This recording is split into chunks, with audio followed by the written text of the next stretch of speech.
кашель просто бесконечный. Давайте уже что-то делать. Есть же блокаторы кашля, например, вот синий кот. Что делают блокаторы кашля?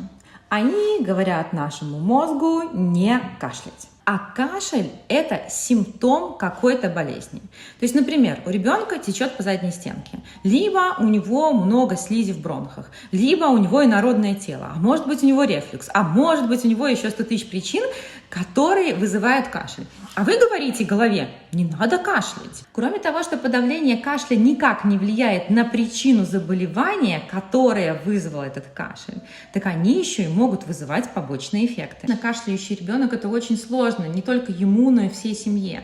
Но это не является поводом заблокировать ему кашель и сказать «все». Главное не кашляй. Важно заниматься причиной, которая вызвала этот кашель. И если это обычное ОРВИ, то этот кашель пройдет сам, и не нужно вливать в него миллионы сиропов.